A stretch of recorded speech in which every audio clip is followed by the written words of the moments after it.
Hello dear students, कैसे हैं आप लोग। उम्मीद है आप सब ठीक होंगे। तो हम पढ़ रहे थे फ्लावर्स एंड फ्रूट्स। ओके, और आज हम पढ़ेंगे उसी का next topic, formation of seeds and fruits, कि किस तरह से जो सीड्स हैं और फ्रूट्स हैं उनका फॉर्मेशन होता है, वो किस तरह से बनते हैं। ओके, सो हमने फ्लावर्स के बारे में पढ़ा था, उसके पार्ट्स के बारे में पढ़ा था और देखा था कि कौन सा पार्ट किस यूज में आता है। ओके, सो फ्लावर्स से शुरू करते हैं।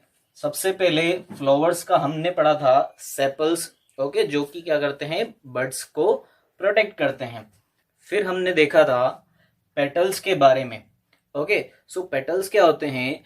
पेटल्स जो हैं वो फ्लावर्स का सबसे ब्यूटीफुल पार्ट होते हैं। ये डिफरेंट डिफरेंट कलर्स के होते हैं। ओके, सो ये जो आपको दिख रहे हैं, ये क्या चीज है, इन्हीं को हम क्या कहते हैं, पेटल्स कहते हैं। ये डिफरेंट डिफरेंट कलर्स के होते हैं और यही क्या करते हैं, अलग अलग इंसेक्ट्स को जो है क्या करते हैं, अपनी ओर आकर्षित करते हैं।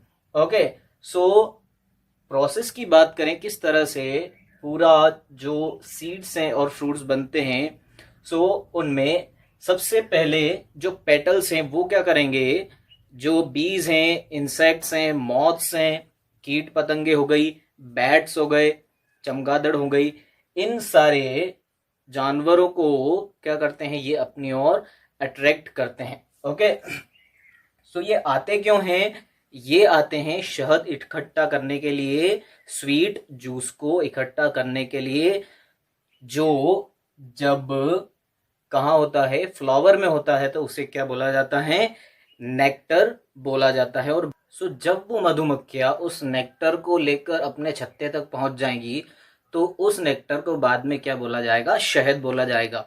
लेकिन जब तक वो स्वीट जूस फ्लावर में है, वो तब तक क्या कहलाएगा, नेक्टर कहलाएगा।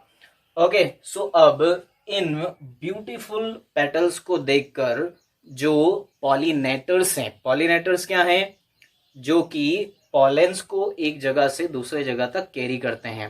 ओके, और ये कौन कौन है, बैट्स हो गए, इंसेक्ट हो गए, बटरफ्लाईज, बीज। ओके, और ये सारे जो जो भी पॉलेंस को एक फ्लावर से दूसरे फ्लावर तक ले जाने का काम करते हैं, फर्टिलाइजेशन में जो हेल्प करते हैं, उन्हीं को क्या कहा जाता है, पॉलिनेटर्स कहा जाता है। तो जब ये पॉलिनेटर्स इन सुंदर सी पेटल्स को देखकर इस फ्लावर्स के पास आएंगे, तो यहाँ पर मेल पार्ट जो है, स्टेमन, इसके सबसे ऊपर वाला जो भाग है, जिसे हम कहते हैं एंथर, इसके ऊपर बिल्कुल बारीक बारीक पॉलेंस होते हैं। ये जो बारीक बारीक आपको दिख रहे हैं, मान लीजिए ये क्या हैं, ये हैं पॉलेंस। ओके, सो ये पॉलेंस अब उस मधुमक्खी के, उस इंसेक्ट के पैरों में, विंग्स में, उसकी बॉडी पर चिपक जाएंगे। अब क्या होगा, जब वो इंसेक्ट यहां पर आएगा स्टिग्मा के ऊपर। ओके, अब ये स्टिग्मा क्या है, ये पिस्टिल का एक पार्ट है, और पिस्टिल क्या है, फीमेल पार्ट है। अब इस पिस्टिल का सबसे ऊपरी भाग, जिसे हम स्टिग्मा कहते हैं, जब इंसेक्ट इसके ऊपर बैठेगा, तो उसके पैर से, उसके पंखों से वो पॉलेंस क्या हो जाएंगे, यहां पर झड़ जाएंगे, यहां पर गिर जाएंगे। ओके, अब क्या होगा कि ये गिरे हुए पॉलेंस इस ट्यूब की मदद से, जिसे हम क्या बोलते हैं, स्टाइल बोलते हैं। ये किस तरह की ट्यूब है, ये एक हॉलो ट्यूब है, ये खोखली ट्यूब है। ओके, और इससे होते हुए जो पॉलेंस हैं वो कहां तक पहुंच जाएंगे, ओवरी तक पहुंच जाएंगे, जो कि पिस्टल का सबसे निचला भाग है। ओके, सो ओवरी के अंदर क्या होंगे, ओव्यूल्स होते हैं। ठीक है, क्या होते हैं, ओव्यूल्स होते हैं। सो जब ये पॉलेंस स्टाइल से होते हुए ओवरी तक पहुंचकर ओव्यूल्स के साथ में क्या हो जाएंगे, फ्यूज हो जाएंगे, तो इस पूरी प्रोसेस को क्या बोला जाएगा, फर्टिलाइजेशन प्रोसेस बोला जाएगा। Okay, so fusion of pollens with ovules of ovary is called fertilization. Okay, so जब पॉलेंस ओव्यूल्स के साथ में फ्यूज हो जाएंगे, ज्वाइन हो जाएंगे, तो क्या होगा, ये ओव्यूल्स जो हैं, ये छोटे छोटे ओव्यूल्स काय में बदल जाएंगे, ये आगे चलकर बन जाएंगे सीड्स। ओके, सो सीड्स बनना ही क्या होगा, फर्टिलाइजेशन होगा। ओके, सो ये तो ओव्यूल्स जो हैं वो क्या बन गए, सीड्स बन गए। अब जो ये ओवरी है ये क्या हो जाएगी, स्वेलो होकर जो है फ्रूट का आकार ले लेगी as a protection of these seeds. Okay, ये क्या हो जाएगी, ओवरी पूरी स्वेलो हो जाएगी, फूल जाएगी, और ये कैसी हो जाएगी, पल्प इसके अंदर पूरा जमा हो जाएगा। ओके, और ये एक बड़े फल का रूप ले लेंगी, और उस फल के अंदर जो बीज होगा वो क्या होगा, वो होगा fusion of pollens and ovules. Okay, pollens और ओव्यूल्स मिलकर सीड्स बना लेंगे, और ये ओवरी जो है उस सीड्स के ऊपर क्या काम करेगी, कवर का काम करेगी, जिसे हम क्या करते हैं, फ्रूट, एज अ फ्रूट खाते हैं। ओके, सो बेसिकली ये जो पूरी प्रोसेस है, ओके, ये पूरी प्रोसेस इसलिए होती है ताकि जो पौधे हैं वो अपने जैसे ही छोटे पौधों को और पौधों को क्या कर सके, बना सके। इसका क्या मतलब हुआ, इसका मतलब ये हुआ कि जो पौधे हैं ये क्या करते हैं, रिप्रोड्यूस होते हैं। इसका मतलब ये है कि अपने ही जैसे और चीज़ों को ये क्या करते हैं, जन्म देते हैं, किसकी हेल्प से, सीड्स की हेल्प से। ओके, और उस सीड को प्रोटेक्ट करने के लिए क्या बनता है, उनका प्रोटेक्टिव लेयर बनता है, जो कि क्या कहलाता है, पूरा फ्रूट कहलाता है। वो जो पल्प, वो जो होता है जिसे हम खाते हैं, ओके, वो क्या है, वो उस सीड का प्रोटेक्टिव लेयर है, जो किसने, प्लांट ने तैयार किया है अपने सीड को प्रोटेक्ट करने के लिए, ताकि आगे चलकर उसके जैसा ही एक नया जो पौधा है वो जन्म ले सके। ओके, तो आइए देखते हैं स्ट्रक्चर ऑफ सीड्स के बारे में कि सीड्स किस तरह के स्ट्रक्चर के होते हैं। ओके, सो आप कुछ सीड्स लीजिए, और उनको जब आप एक पानी से भरे गिलास के अंदर डालेंगे, ओके, सो कुछ घंटों बाद जब आप इन्हें बाहर निकालेंगे, ओके, तो क्या होगा, ये सीड जो हैं ये क्या हो जाएंगे, सॉफ्ट हो जाएंगे। ओके, और सॉफ्ट होने के साथ साथ में आप फील करेंगे कि इनके ऊपर एक कवरिंग है। ओके, सो ये जो सॉफ्ट कवरिंग है इसी को बोला जाता है seed coat. Okay,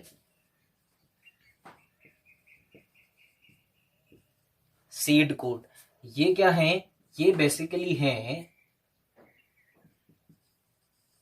covering. Okay, सो जिस कोट से सीड को कवर किया हुआ होता है उसे क्या बोलेंगे हम, सीड कोट बोलेंगे। ओके, सो अब आप इस सीड कोट को जो है बाहर निकाल दो।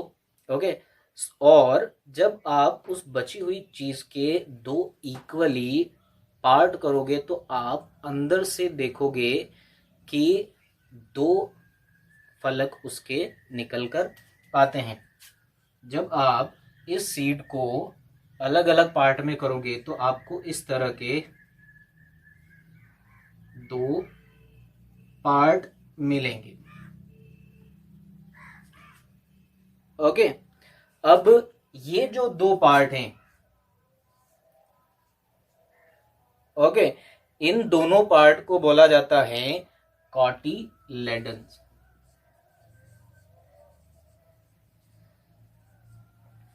ओके, इनको क्या बोला जाता है, इनको बोला जाता है कॉटिलेडन्स। अगर इनको बड़ा में बनाऊं तो ये कुछ इस तरह से बनेंगे।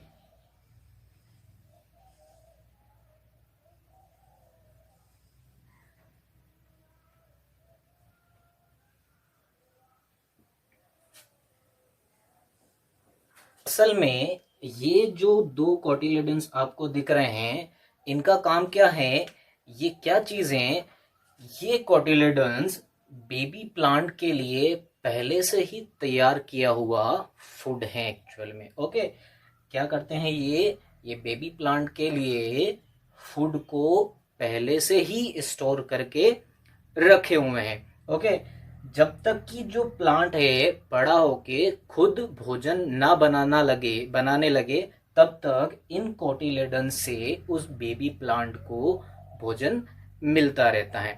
ओके, क्योंकि हम सबको पता है कि जो फ्लावर्स हैं उनकी लीव्स जो हैं वो खुद खाना बनाती हैं, लेकिन जब ये छोटे रहते हैं, सीड्स रहते हैं, तो उन सीड्स के कॉटिलेडन्स में मदर प्लांट जो हैं उस छोटे बेबी प्लांट के लिए पहले से ही भोजन की व्यवस्था रखती हैं कि जब तक वो बड़ा ना हो जाए, जब तक वो खुद खाना बनाने के लायक ना हो जाए, तब तक वो भोजन कहाँ से लेगा, तब तक वो खाना कहाँ से लेगा, इन कॉटिलेडन्स की हेल्प से वो क्या करेगा, सरवाइव करेगा।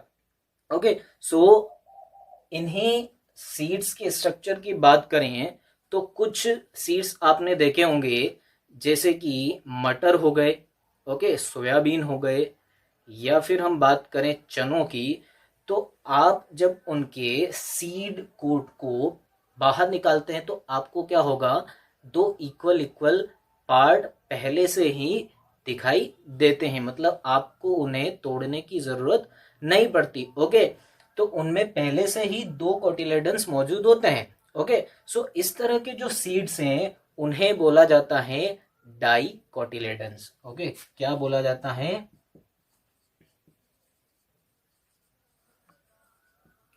Die cotyledons. लेकिन कुछ सीड्स जो हैं वो ऐसे होते हैं जिनमें केवल एक कोटिलेडन होता है, जैसे कि गेहूं हो गया, मक्का, और साथ ही साथ में जो चावल। तो ये जो इस तरह के सीड्स हैं उनमें पूरा जो सीड्स हैं वो पूरा एक कोटिलेडन होता है। ओके, सो इस तरह के कोट्स को बोला जाता है